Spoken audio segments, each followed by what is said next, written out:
happened. Let's be logical about it.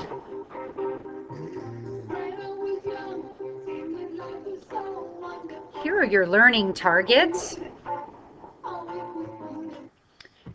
That you can identify 3 ways to organize an argument, that you can explain the importance of acknowledging a counter-argument in your writing, and that you can structure a refutation paragraph.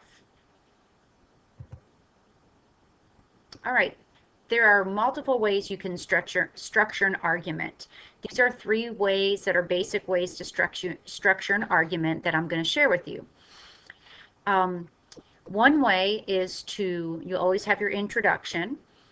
One way is to start out by refuting your opposition. In other words, knowing ahead of time what somebody who has an opposing view might say in response to your claim.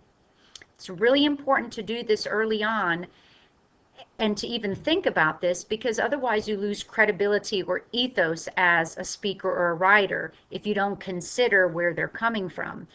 And if it's a really controversial subject, you may want to start with this right away, because your audience often won't even pay attention to the rest of your claims and evidence unless you acknowledge their point.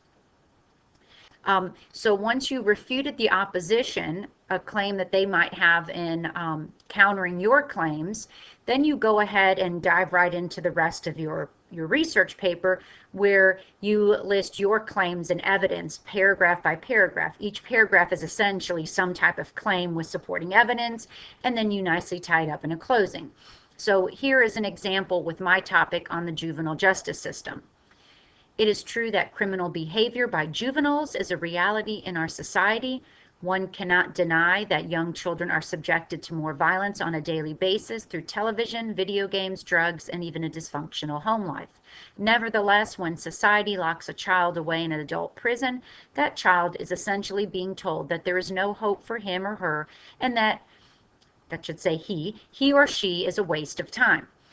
So I want, in this case, to hit straight away and let my audience know that, yeah, youth do some very heinous, bad things. However, treating them like an adult and putting them in these prison, military-style boot camps is not going to actually make them better or even teach them a lesson or deter crime in the long run. So I feel like if I started with that, then my audience would be more open-minded to my claims and evidence.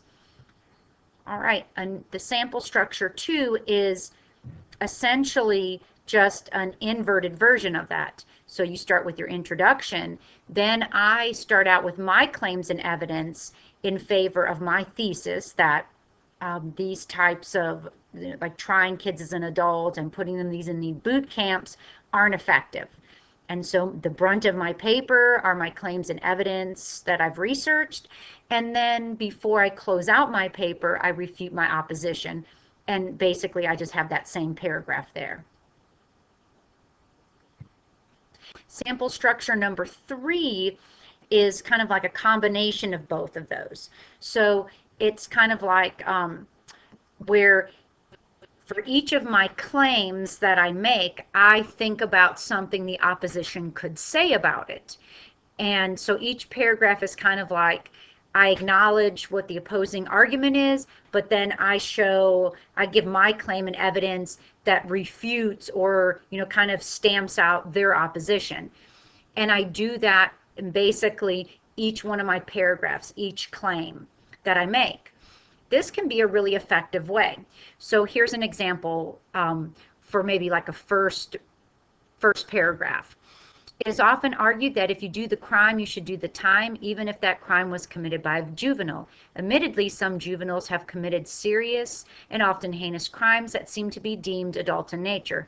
However, trying youth as adults in court is ignoring the fact that children and adults have very different brains and understanding of consequences. Then I would have paragraphs that build on claims and evidence to show that even though my audience has a legitimate concern that there are some heinous crimes out there, that trying kids as adults is not effective. So that's another structure. Okay, so here's a big question, which one to choose? It depends. What I typically do is I look at my thesis and I think about what the other side, what would be that opposing or countering view? Um, and I think about, I kind of list those out. Sometimes it helps to talk to somebody else about that and get their opinion. Then I look at my big outline, my BAO, and all my subtopics, and I decide, and I just basically print that thing and start writing on it, sometimes even on a scratched piece of paper. I decide what structure is going to best support my claims in my paper. And when in doubt, I conference with another person or a trusted writing mentor. So that could be a student in class, can be me or another teacher at school. But it's really important to have that conversation, because for me, having that conversation with another person, it helps me to discuss the merits of one way versus another. And then try it out. You can't go wrong for trying it, and see if it kind of gets you nowhere, then you try a different method. Just to get started, pick something and see how it goes. Since we're doing this on a computer, we can revise and edit, and that's the hope, to have the strongest argument possible.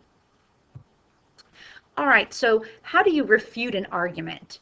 There are 4 steps in doing this. So one is to introduce the opposing argument. You really have to do this openly and honestly.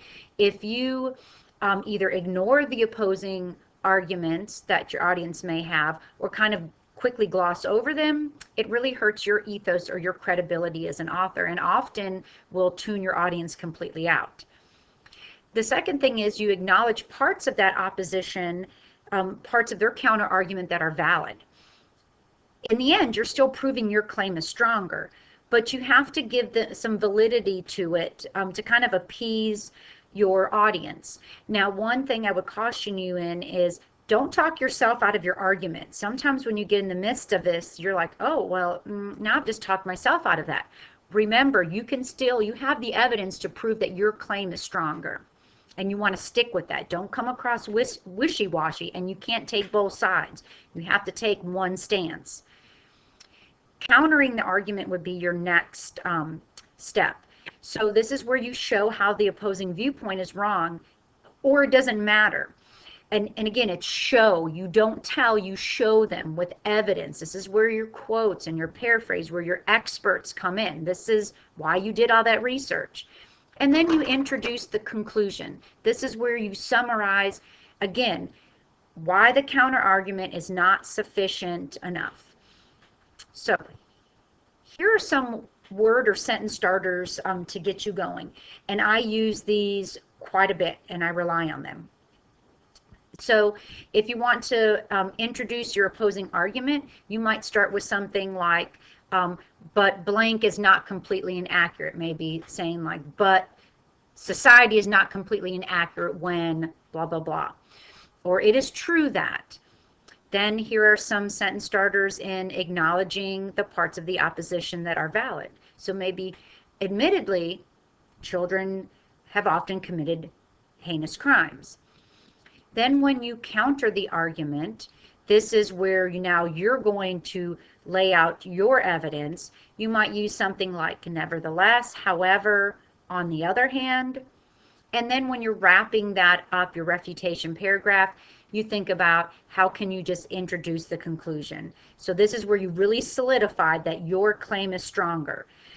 You can use some of these words or phrases, or you can simply restate your position or your main point or your claim.